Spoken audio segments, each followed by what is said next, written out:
ஆன்மீகத்தின் வழி நடக்கும் அன்பு சொந்தங்களான தனுசு ராசிக்கு வணக்கங்க. தனுசு அப்படின்னாவே எல்லாருக்கும் வழிகாட்டியாக வாழக்கூடியவங்க. இவங்களுடைய உயர்வுங்கிறது பல கட்ட கஷ்டங்களை தாண்டி தான் இருக்கும். ஆனா இவங்களை சுத்தி இருக்கிறவங்க ஈஸியா சக்சஸ் ஆகிறதுக்கு இவங்க வழிகாட்டிடுவாங்க. ஒருத்தவங்க இவங்க கிட்ட உதவின்னு கேட்கறதுக்கு முன்னாடியே உதவி செஞ்சிருவாங்க.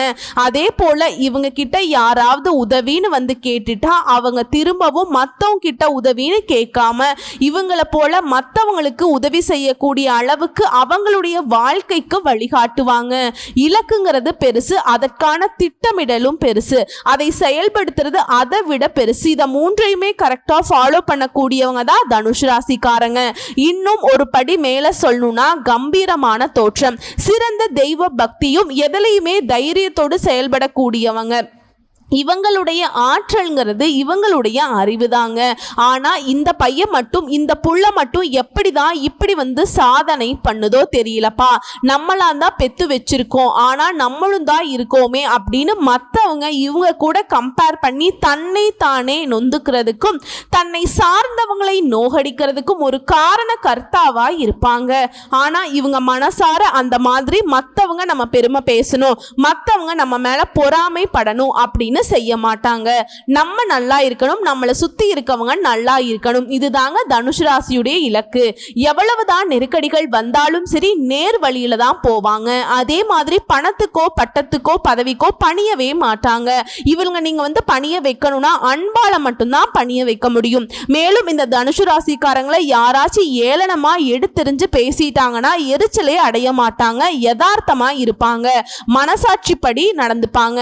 பெற்ற தாயையும் சரி பிறந்த இந்த மண்ணையும் சரி முழுமையா நேசிப்பாங்க. சொரண கெட்டவங்களா இருப்பாங்களா அப்படின்னு ஒரு சிலர் கவுண்டர் கொடுப்பீங்க. தனுசு ராசிக்காரங்க பொறுத்த வரைக்கும் அப்படி கிடையாது. பேசின வாய் மூடிக்கொள்ளக்கூடிய அளவுக்கு, பேசின வாயை தைக்கக்கூடிய அளவுக்கு உயர்ந்து காட்டிடுவாங்க. பேச்செல்லாம் இல்லை, வீச்சுதான சொல்ற மாதிரி செயல்பாடே அவங்க தலை தூக்கக்கூடிய அளவுக்கு உயர்வா இருக்கும். கெட்டாலும் மேன்மக்கள்னு சொல்ற மாதிரி நீ எவ்வளவுதான் கேடுகட்டத்தனமா பேசி இவங்களை அசிங்கப்படுத்தி அவமானப்படுத்தி சமாளிச்சலான்னு நினைச்சாலும் சரி இவங்களுடைய எண்ணம் அப்படிங்கிறது இவங்களை மேலும் மேலும் உயர்த்திக்கிட்டே தான் போகும். என்னைக்கு வேணாலும் நீங்க பணத்தால உயர்வுல இருக்கலாம், ஆனா இவங்க குணத்தால என்னைக்குமே பணக்காரங்க தான். இப்படிப்பட்ட குணாதிசயங்கள் கொண்ட தனுசு ராசிக்கு தலைப்பை பார்த்திருப்பீங்க. 38 ஆண்டுகளுக்கு பிறகு பாம்பு ரூபத்தில் வரும் தனுசு ராசிக்காரங்களே திடீர் திருப்பங்களுக்கு தயாராக இருங்க. 48 நாட்கள்ல இதெல்லாம் நடந்தே தீரும். உடனே அம்மா கம்முன்னு இருமா, நீ முன்னாடி சொன்னதெல்லாம் கரெக்ட் தான், எல்லாரும் எங்களை எப்படியாவது சாய்க்கணும்னு நினைக்கிறாங்க, நீ வேற பயமுறுத்துற. பாம்பு ரூபத்துல என்ன வரப்போகுது? ஆல்ரெடி என்னை சுத்தி இருக்கிறது எல்லாமே விஷ பாம்புகள் தான், பயம் வேண்டாங்க. நவ கிரகங்கள்ல சனி பெயர்ச்சி எந்த அளவுக்கு முக்கியமோ அதே மாதிரி ராகு கேது பயிற்சிங்கிறது உங்களுக்கு சாதகமா இருக்கு. அடடா சூப்பர்மா, இப்ப சொன்ன பாரு, அது அதுக்கு மேல ஏமா சனீஸ்வர பகவானே ஆல்ரெடி நம்மளை அடிச்சு துவைச்சு காய போட்டு வச்சிருக்காங்க. இதுல இந்த ராகு கேது இவங்க நல்லது பண்ணுவாங்களா? எனக்கெல்லாம் தெரியுமா, பெருசா நீ ஜோசியம்லாம் சொல்ல வந்துட்ட. ராகு கேது எப்பவுமே நமக்கு கெட்டது தான் பண்ணுவாங்க. இப்படி பாம்புனாவே விஷம்னு நினைக்கிற மாதிரி புரியுதுங்களா? ஆனா இந்த பாம்பு கிரகங்கள் இருக்காங்க இல்லையா, இந்த ராகுவும் கேதுவும் சூரிய சந்திரன் இவங்க கிரகணம் ஆகுறப்ப உருவானவங்க தான் நிழல் கிரகம். ஸோ இவங்க எல்லாம் நம்ம நிழல் கிரகம், பாம்பு கிரகம், அசுப கிரகம்னு அடையாளப்படுத்தினாலும் இவங்களுக்குன்னு தனியா கெட்டது மட்டுமே செய்யக்கூடிய குணம் கிடையாது. நல்லதையும் செய்வாங்க, கெட்டதையும் செய்வாங்க. அதாவது இப்ப மனுஷங்க எப்படி நல்லவங்க கூட சேர்ந்தா நல்லதை செய்வாங்க, கெட்டவங்க கூட சேர்ந்தா கெட்டதை செய்வாங்க இல்லையா, அந்த மாதிரி இவங்க எந்த இடத்துல இருக்காங்களோ அந்த ராசி அந்த கட்டத்திற்கான குணத்தை எடுத்துப்பாங்க. அந்த வகையில தான் இப்ப மாற்றம் தரக்கூடிய, அதாவது மாறி இருக்கக்கூடிய இந்த ராகு கேது பயிற்சிங்கிறது நம்முடைய தனுசு ராசிக்கு திடீர் திருப்பங்கள்ங்கிறது அதிர்ஷ்டத்தை ஏற்படுத்த போகுது. அது என்ன ஏதுங்கிறத இப்ப தெளிவா பார்க்கலாங்க. அதாவது விசுவாவசு வருடம் சித்திரை மாதம் 13ஆம் தேதி 26/4/2025 ஆங்கில வருடத்துல மாலை 4:28 மணிக்கு பூரட்டாதி நட்சத்திரம் 3ஆம் பாதத்திலிருந்து கும்ப ராசிக்கு ராகுவும், உத்திர நட்சத்திரம் 1ஆம் பாதத்திலிருந்து சிம்ம ராசிக்கு கேதுவும் பயிற்சி ஆகிட்டாங்க. இந்த ராகுவும் கேதுவும் மற்ற கிரகங்கள் மாதிரி முன்னோக்கி நகர்ந்து வரக்கூடியவங்க கிடையாது, பின்னோக்கி நகரக்கூடியவங்க. சனீஸ்வர பகவானுக்கு பின்னாடி இவங்க தான் அதிகபட்சமா ஒரு இடத்துல இருந்து இன்னொரு இடத்துக்கு மாறுவதற்கு டைம் எடுக்கக்கூடியவங்க. இப்ப பொதுவாகவே இவங்களை பத்தின நம்முடைய எண்ணங்கள் என்னன்னா தப்பு தான் பண்ணுவாங்க, தீமை தான் கொடுப்பாங்க அப்படின்னு நினைச்சிட்டு இருக்கோம். ஆனா அப்படி கிடையாது. ராகுவை போல கொடுப்பாரும் இல்லை, கேதுவை போல கெடுப்பாரும் இல்லை அப்படின்னு சொல்லுவாங்க. சரிங்களா? அதை ஃபர்ஸ்ட் புரிஞ்சுக்கோங்க. ஸோ அதை பேஸ் பண்ணி பார்த்தோம்னா இப்ப வந்திருக்கக்கூடிய அமைப்புங்கிறது உங்களுக்கு கொடுக்க தாங்க வந்திருக்கு. அதுவும் அள்ளி அள்ளி கொடுக்க போறாங்க. அள்ளி அள்ளின்னு சொல்றியமா, ஏதோ மண்ணள்ளி போடுற மாதிரி. நிஜமாவே எங்களுக்கு தான் நல்லது நடக்க போகுதா, கொஞ்சம் பார்த்து சொல்லு அப்படின்னு கூட நீங்க பதட்டப்படலாம். ஆனா உண்மையை சொல்றேங்க, தனுஷ் ராசிக்கு திடீர் ஜாக்பாட் மாதிரி உச்சம் தரக்கூடிய வாய்ப்பு, பொன்னான காலகட்டமா இந்த ராகு கேது பயிற்சி இருக்க போகுது. வேணும்னா எழுதி வச்சுக்கோங்க. இந்த வருஷத்துல நடக்கக்கூடிய சனி பயிற்சி, குரு பயிற்சியை விட ராகு கேது பயிற்சி உங்களுக்கு அதீத நல்ல பலன்களையும் அதிர்ஷ்டத்தையும் கொடுக்க போகுது. இந்த காலபுருஷ ராசியில 12ஆம் வீடு மீனத்திலிருந்து 11ஆம் வீடான கும்ப ராசிக்கு இது லாபஸ்தானங்க. இந்த இடத்துக்கு ராகு வர போறார். ராகுவை போல கொடுப்பான் இல்லை, கேதுவை போல கெடுப்பான் இல்லை, இல்லைங்களா? இந்த ராகு பகவான் நாங்க ஜோதிடத்துல போகக்காரகன்னு சொல்லுவோம், கேதுவை ஞானக்காரகன்னு சொல்லுவோம். இவங்க ரெண்டு பேரும் ஒரே வேளையில பேச்சாக உங்களுக்கு இது நாள் வரைக்கும் பெரிய பெரிய பிரச்சனை, வாழ்க்கையில மோசமான நிலைக்கு தள்ளப்பட்ட உங்களுக்கு அதிர்ஷ்டமான பலன்களையும் மிகப்பெரிய சந்தோஷத்தையும் கொடுக்க போறாங்க. எப்படின்னா தனுஷ் ராசிக்கு இப்பதான் 7 சனி முடிஞ்சிருக்கு. இதனால எல்லா பிரச்சனையும் முடிஞ்சுதுரா அப்படின்னு ஒரு நிம்மதி நமக்கு ஏற்படுச்சு. ஆனா அதற்குள்ள சனி அர்த்தாஷ்டம சனியா வந்திருக்கு. அதே மாதிரி ராசி அதிபதி குரு 6ஆம் இடத்துல சிக்கிட்டாருங்க. இதனால் நோய், எதிரி, வம்பு, வழக்கு இந்த மாதிரியான விஷயங்களை நீங்க சிக்கிக்கொள்ளக்கூடிய வாய்ப்பு இருந்துச்சு. ஆனா 10ஆம் பாவத்துல கேது குருவுடைய பார்வையில அமர்ந்து பெரிய அளவுல எந்த ஒரு முன்னேற்றமும் ஏற்படாம இருந்துச்சு. கடன் மட்டுமே மிச்சமா இருந்திருக்கும். இந்த 6ல குரு வந்தது மட்டும் உங்களுக்கு பிரச்சனை கிடையாதுங்க. 4ஆம் இடம்னு சொல்லக்கூடிய சுகஸ்தானத்துக்கு ராகு அமர்வதும் உங்களை படாத பாடுபடுத்தி இருக்கும். இப்ப வரைக்கும் சொன்னது இது நாள் வரைக்கும் நீங்க கஷ்டத்தை சொல்றேங்க, ஒரு நிமிஷம் தெளிவா கேட்டுக்கோங்க. அதே மாதிரி வீடு, வாகனம், மனை, போக்குவரத்துலையும் படாத பாடுபட்டிருப்பீங்க. தொடர்ச்சியா கடன் வாங்கி வாங்கி சிக்கியிருப்பீங்க. நிறைய பேருக்கு ஆரோக்கியத்துல பிரச்சனை ஏற்பட்டிருக்கே இருந்திருக்கும். வைத்தியத்தை மாத்தி மாத்தி பண்ணி மன உளைச்சலுக்கே ஆளாகி இருப்பீங்க. ஆனா இப்போ சனி பயிற்சி 4ஆம் பாவத்துல சனி அமர்வது, ராகு கேது பயிற்சியில 2 ப்ளஸ் பாயிண்ட்டுகள் இருக்குங்க. இதனால லாபம் கொட்டும். உங்களுக்கு 3ஆம் இடம் அப்படின்னு சொல்றது வெற்றி சாணத்துல ராகு பகவான் அமர்றது. இது 7ஆம் பாவத்துல குரு அமர்ந்து ராசியும் பார்க்க போறதுனால இந்த பாவம் அப்படிங்கிறது பலம் பெறுதுங்க. குரு லாபஸ்தானத்தை பார்க்கிறார். அதே சமயம் 3ஆம் இடத்துல இருக்கக்கூடிய ராகுவையும் பார்க்கறதுனால குரு யோகத்தை உண்டாக்குறார். அதுவுமே வெகு நாட்களுக்கு பிறகு உங்களுக்கு வெற்றியை தரக்கூடிய காலகட்டமா இந்த ராகு கேது பயிற்சி இருக்க போகுது. உங்க பிரச்சனைகள் எல்லாத்துக்குமே தீர்வு. 4ல சனி போவதனால அர்த்தாஷ்டம சனி மைனஸ்னு நீங்க நினைச்சிட்டு இருக்கீங்க இல்லையா? அப்படி நினைக்க வேண்டாம். ஏன்னா 3ஆம் பாவத்துல ராகு வருவது உங்களுக்கு 100% நன்மையை மட்டுமே கொடுக்க போகுது. தொழில் சம்பந்தப்பட்ட விஷயங்கள்ல அடுத்த கட்டத்துக்கு நீங்க போகக்கூடிய அமைப்பு உண்டாகுது. தொழிலையும் சரி, உங்க துறைகள்லையும் சரி முன்னேற்றம் ஏற்படும். வாழ்க்கையில அடுத்த கட்டத்துக்கு நீங்க போக போறீங்க. தொழில விஸ்வரூப வெற்றி, மேன்மை, பல பிரச்சனைகளுக்கு தீர்வு உண்டாக போகுது. எல்லாமே நன்மைங்க. நிறைய புதிய யுக்திகளையும் கையாள போறீங்க. வெளிநாட்டுக்கு செல்லக்கூடிய முயற்சிகள்ல அதற்கான வாய்ப்பும் வருது. குடும்பத்துல ஒற்றுமை, சுபகாரியம், சந்தோஷம் உண்டாக போகுது. செவ்வாய் நட்சத்திரத்துல ராகு பகவானுடைய சஞ்சாரம் இருக்கிறதுனால, பஞ்சமாதிபதியாக செவ்வாய் வருவதனால வயதை அனுசரித்து குழந்தைகள் சம்பந்தப்பட்ட விஷயங்கள்ல ஒரு தெளிவு கிடைக்கும். அதே மாதிரி வேலை வாய்ப்பு, திருமணம், இந்த மாதிரி சுபகாரியங்கள் எல்லாமே உங்களுக்கு நன்மையை ஏற்படுத்தும். வெற்றி மேல வெற்றிங்க.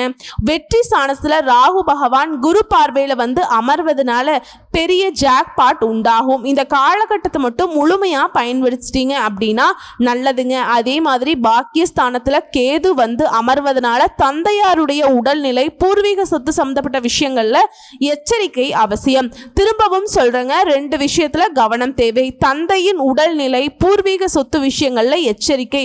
அதே மாதிரி தந்தை வழி சொந்தக்காரங்கிட்டையும் வாக்குவாதத்தையும் சரி, பிரச்சனை பண்றதுலையும் சரி தவிர்க்கிறது நல்லது. அம்மா நான் ஏமா பிரச்சனை பண்றேன், அவங்க தாமா எங்ககிட்ட பிரச்சனை பண்ணுவாங்க அப்படின்னா கூட அவங்கள நம்ம மேல வந்து விழுந்தாலும் சரி, நம்ம அவங்க மேல போய் விழுந்தாலும் சரி, பாதிப்புங்கிறது நமக்கு தான் அதிகமா இருக்குங்க. ஸோ யோசிச்சுக்கோங்க. அதே மாதிரி அஷ்டமம்ங்கிறது வெகு நாட்களுக்கு பிறகு நல்ல வாய்ப்புகள், வெற்றிகள், வெளிநாட்டு யோகம், பல பிரச்சனைகளுக்கு தீர்வு, புதுசா வியாபாரம் ஆரம்பிக்கிறது, இந்த மாதிரி எல்லா விதங்களுமே மேன்மையை தரக்கூடிய ஒரு அருமையான காலகட்டமா இந்த ராகுகேது பயிற்சி உங்களுக்கு அமைத்து கொடுத்துருக்காருங்க.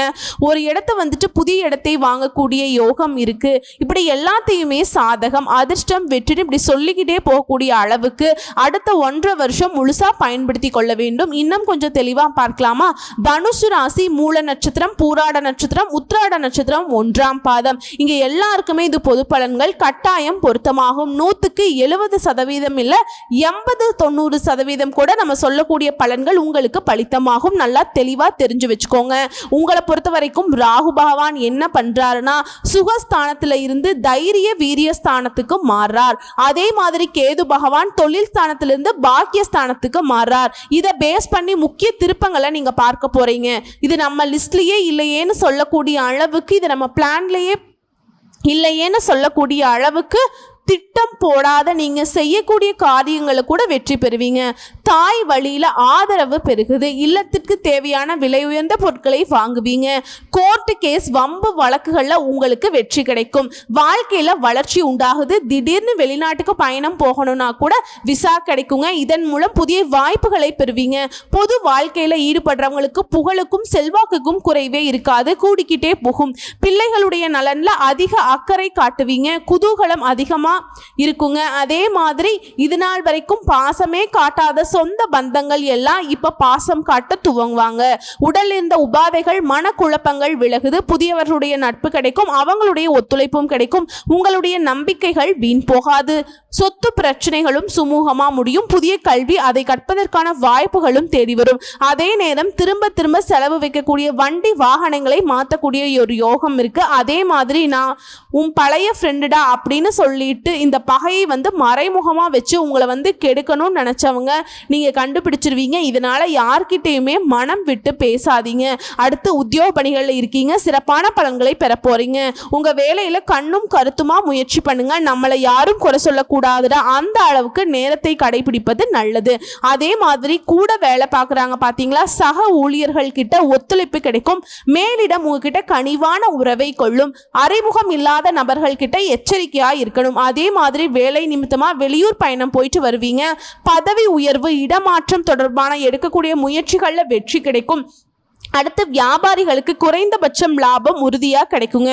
போட்டிகள் அதிகமாக இருந்தாலும் வாடிக்கையாளர்களுடைய ஆதரவினால உங்களுக்கு கிடைக்க வேண்டியது கிடைச்சே தீரும். உங்ககிட்ட வேலை பார்க்குறாங்க பார்த்தீங்களா, அவங்க வந்து நீங்க தொடர்ந்து கண்காணிக்கிறது நல்லது. யார்கிட்டையுமே அனுசரணையா உறவை கையாளுவது நல்லது. கூட்டு வியாபாரம் பண்றீங்கன்னாக்க கணக்கு வழக்கு சரியா வச்சுக்கோங்க. அதே மாதிரி அரசு வகைகள்ல சில பிரச்சனைகள் வரதுக்கு வாய்ப்பு இருக்கு. ஸோ எல்லா விதங்களிலுமே வியாபாரிகள், சொந்தமா தொழில் செய்யறவங்க, ஆண்களோ பெண்களோ, சின்னவங்களோ பெரியவங்களோ யாரா இருந்தாலும் சரிங்க, எந்த தொழில் செய்தாலும் சரி கவனமா இருங்க. கலைத்துறையில இருக்கவங்களுக்கு புதிய வாய்ப்புகள் கிட்டும். இதன் மூலம் உங்களுடைய பொருளாதார நிலையில உயர்வு உண்டு. வசதி வாய்ப்புகள் அதிகமாகும். சக கலைஞர்கள் கிட்ட சுமூகமா பழகுவது நல்லது. புதிய ஒப்பந்தங்கள்ல கையெழுத்து போடுறீங்க அப்படின்னாக்கா ஆவணங்களை சரியா படிச்சு பார்த்து கையெழுத்து போடுங்க. வெளியூர் பயணம் போறதுக்கு முன்னாடி அதற்கான சரியான முன்னேற்பாடுகளை செஞ்சுக்கிட்டு பயணம் மேற்கொள்வது நல்லது. அடுத்து மாணவர்களுக்கு படிப்புல ஆர்வம் குறையாமல் இருக்கும். நேர்மறை எண்ணங்களை அதிகமாக வளர்த்துக்கோங்க. விளையாட்டில் ஈடுபடும் போது கவனமாக இருக்கணும். தேவையற்ற அலைச்சல்களை குறைச்சு கொள்வது நல்லது. உயர்கல்விக்காக குடும்பத்தை விட்டு பிரிந்து வெளிநாட்டு போகக்கூடிய வேண்டிய சூழ்நிலை கூட வரலாம். இது உங்களுக்கு சாதகம்தான். இப்போ கஷ்டம் இருந்தாலும் பின்னாடி அது உங்களுக்கு உயர்வை ஏற்படுத்தும். அடுத்து அரசியல் துறையில இருக்கவங்க எதிர்பாராத இடங்கள்ல இருந்து நீங்க விரும்பிய உதவிகள் கிடைக்கும். மனம் உற்சாகத்துடன் இருக்கும். கட்சி பிரச்சாரங்கள்ல ஈடுபடுவீங்க. வழக்குகளும் முடிவுக்கு வரும். அதிகாரமிக்க பதவிகள் உங்களை தேடி வரும். அதே மாதிரி உங்களுக்கு வெற்றி தரக்கூடிய பயணங்களை மேற்கொள்வீங்க. தொண்டர்கள் உங்களுடைய மனசறிந்து நடந்து கொள்வாங்க. பெண்மணிகளுக்கு அனைத்து காரியங்களுமே சுமூகமா முடியுங்க. குடும்பத்தாருடைய நல்லெண்ணங்களுக்கு நீங்க பொறுப்பாவீங்க. அதாவது குடும்பத்தார் எல்லாருமே உங்களை விரும்புவாங்க. கணவர்கிட்ட நல்ல உறவு அமையும். ஆன்மீகத்துல நாட்டம் அதிகமாகும்.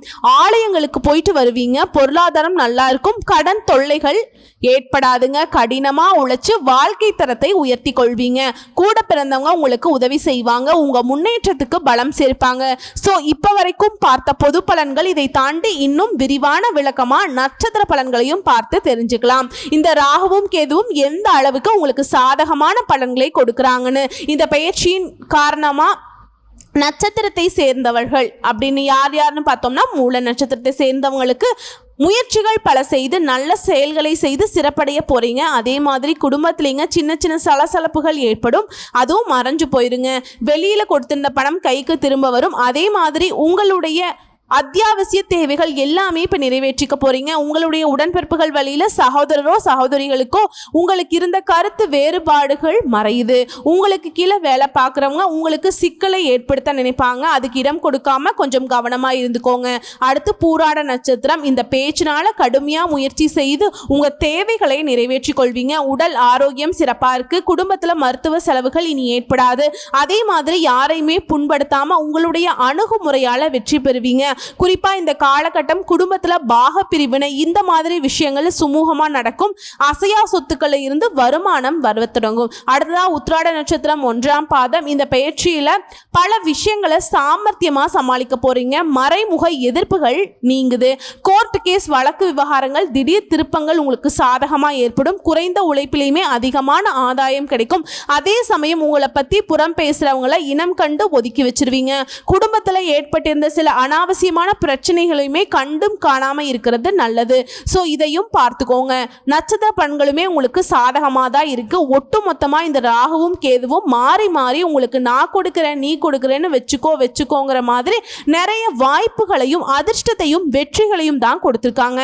சோ உங்களை பொறுத்த வரைக்கும் இந்த ராகு கேது கொடுக்கக்கூடிய விஷயங்கள் நிலைச்சு இருக்கணும்னா நீங்க செய்ய வேண்டிய பரிகாரம் மற்றும் வழிபாடு. ராகுவிற்கும் கேதுவிற்கும் பரிகார பூஜை செய்யறதும், சனி பகவானுக்கு சனிக்கிழமைகள் தோறும் நல்லெண்ணெய் தீபம் ஏற்றி வழிபாடு செய்யறதும் கஷ்டங்களை போக்கி மனசுல நிம்மதியையும் கொடுக்கும். அதே மாதிரி அணு தினமும் நீங்க சொல்ல வேண்டிய மந்திரம் ஓம் சத்குருவே நம. இந்த மந்திரத்தை தினமும் 12 முறை சொல்லணும். இதனால அதிர்ஷ்டம் நிலைக்கும். அதே மாதிரி உங்களுக்கு அதிர்ஷ்டம் தரக்கூடிய எண்கள் 1, 3, 9. அதிர்ஷ்டம் தரக்கூடிய கிழமைகள் வளர்ப்பிறைன்னு எடுத்துக்கிட்டோம்னா திங்கள் வெள்ளி, தேய்பிறையில திங்கள் வெள்ளி. ஸோ இந்த நாட்களை உங்க சுப காரியங்களோட தொடத்துக்கு பயன்படுத்திக்கோங்க. நல்லது நடக்கும். அதே போல 2வது பரிகாரம் மற்றும் வழிபாடுங்க. ராமநாதபுரம் மாவட்டம் பரமக்குடியிலிருந்து 12 கிலோமீட்டர் தொலைவில் இருக்கக்கூடிய நயினார் கோயில். இந்த ஊர்ல அமைந்துள்ள ஸ்ரீ சௌந்தரநாயகி சமேத ஸ்ரீ நாகநாதரை வணங்குவதனாலையும் புற்று நோயாளிகளுக்கு உதவுவதனாலையும் செல்வம் சேரும். 3வது பரிகாரம் மற்றும் வழிபாடு. ஞாயிறு வியாழக்கிழமைகள்ல சிவபெருமானுக்கு வில்வ மாலை சாற்றி அர்ச்சனை செய்து கோயிலை வலம் வர நினைச்சது நடக்கும். அதே போல மலர் பரிகாரம். சாமந்தி மலரை குருவிற்கு அர்ப்பணிச்சு வழிபாடு செய்ய கோடி நன்மைகள் உண்டு. அதே மாதிரி அதிர்ஷ்டம் தரக்கூடிய திசைகள் கிழக்கு வடக்கு. அதிர்ஷ்டம் தரக்கூடிய நிறம் ஆரஞ்சு வெள்ளை. அதிர்ஷ்டம் தரக்கூடிய எண்கள் 1, 3, 9. ஸோ இது எல்லாமே தனுஷ் ராசிக்கு இந்த ராகு கேது பேச்சினால் வரக்கூடிய வாய்ப்புகளை நிலையா நிறுத்தி வைக்கிறதுக்கான பரிகாரம் மற்றும் வழிபாடுங்க. பயன்படுத்திக்கோங்க. உங்களுடைய மிகப்பெரிய இலக்குங்கிறது உங்களுக்கு உயர்வை ஏற்படுத்தும். அதற்கு இந்த ராகு கேது பேச்சு துணையா இருக்கும். நல்லதே நடக்கட்டும். வாழ்த்துக்கள். நன்றி, வணக்கம்.